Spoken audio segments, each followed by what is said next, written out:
สวัสดีครับพี่น้องแฟนคลับ FC พอกันในช่วงนี้4 โมงเช้า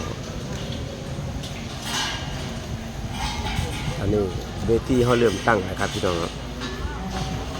เริ่มตั้งเริ่มก็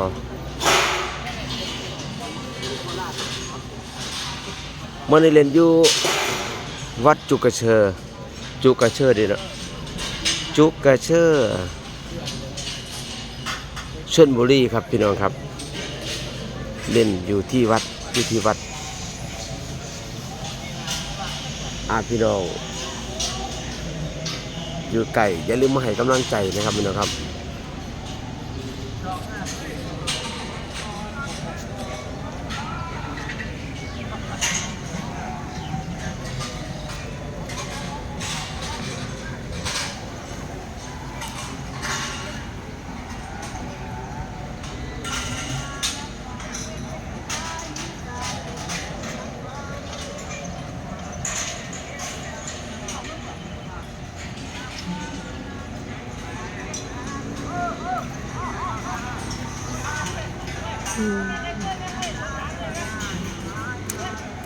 งานนี้เป็นงานฝังลูกนิมิตพี่น้องอย่าลืมมา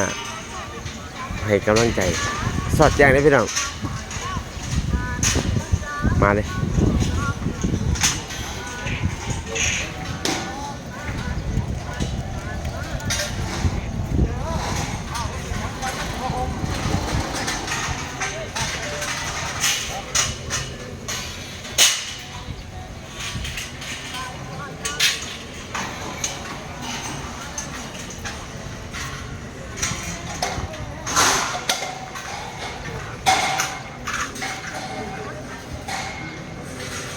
อย่าวนเลยแฟนอาย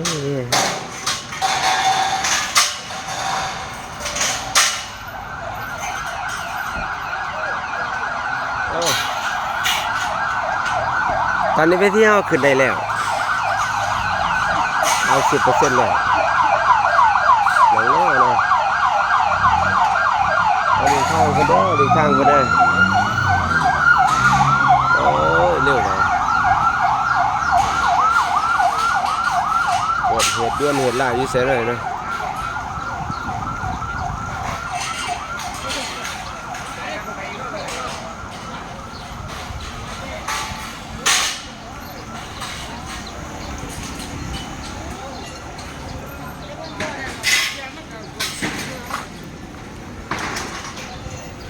นอนพึ่งตื่นพี่น้อง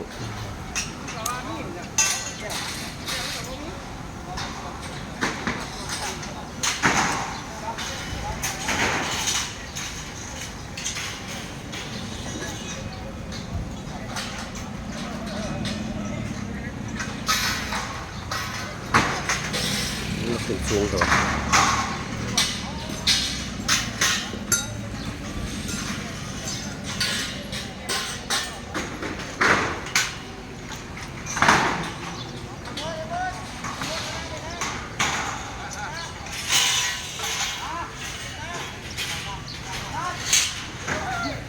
เมื่อคืนนี่เล่นอยู่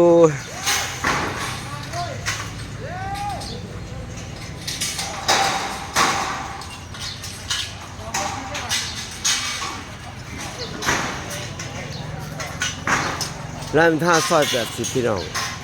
คนหลายพี่น้องมาให้กำลังใจ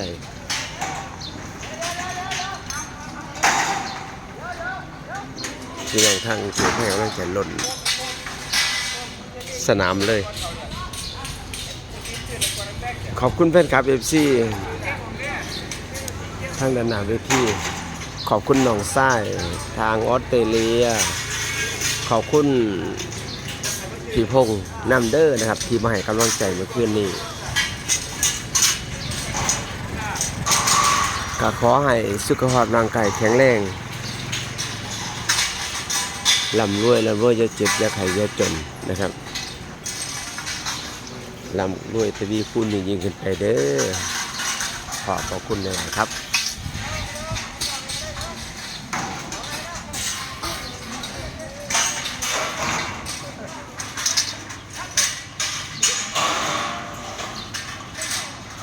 เวทีหันหน้าไปทางฝุ่นด้วย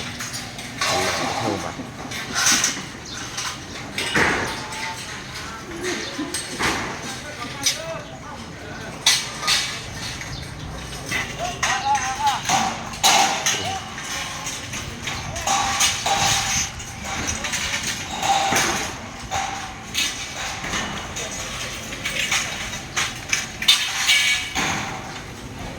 ยืนยาง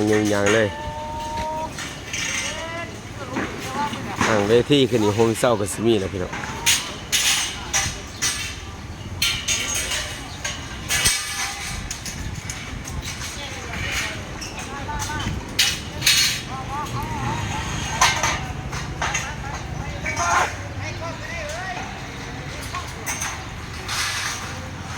ฮ้อนบ่พอ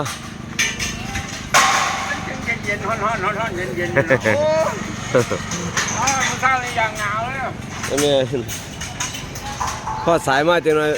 บ่หนาวพออยู่บ่ได้บ่ฮ้อนเนาะ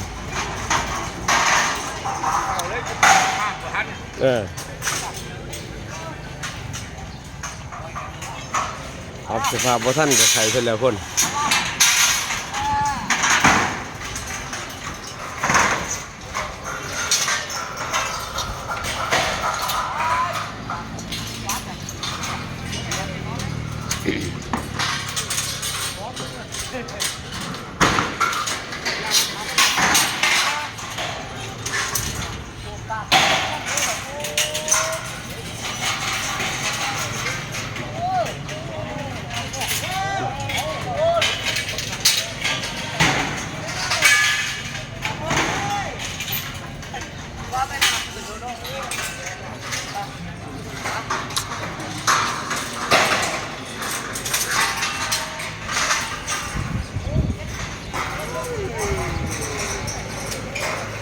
เป็นพื้นที่เงาๆไปเงาๆเขาไปทางหอประชุมหอประชุมหอดูประชุมวันนี้เป็นพื้นที่ราชการนั่น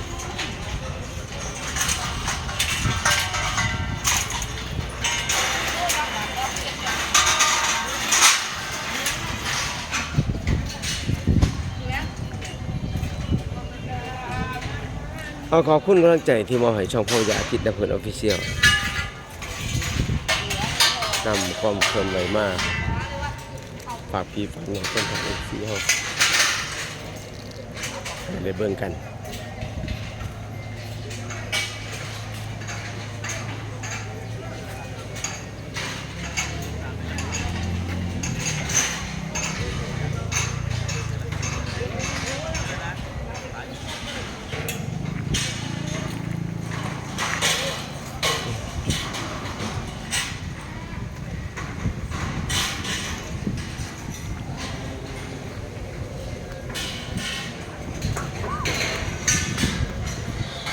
เข้าไป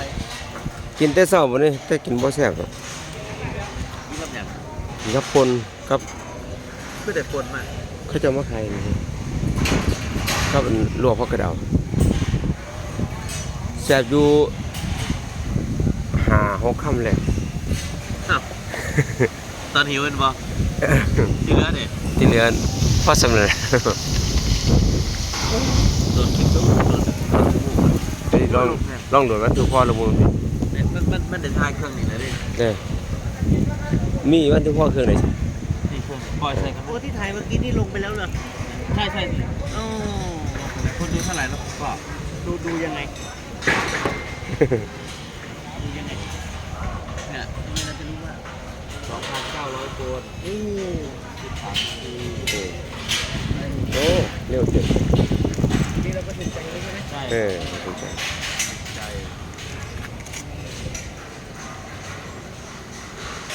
ก็จะได้เห็นทุกวันถ้าดู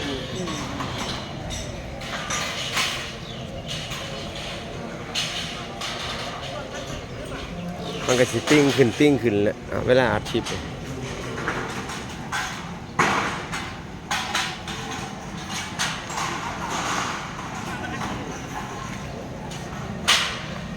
สารคลิปนี้ไว้ชนิดเราพอในคลิปหน้าขอบคุณแฟนครับ FCT ตามอย่าลืมกดไลค์กด Subscribe ช่องพ่ออยาคิดลำพูนออฟฟิเชียล3 นาที 23 นาทีเพราะว่าเวลาเราถ่ายเรามาโหลดอีกทีนึง23 นาทีเยอะมากขอกันคลิปหน้าพี่น้องครับ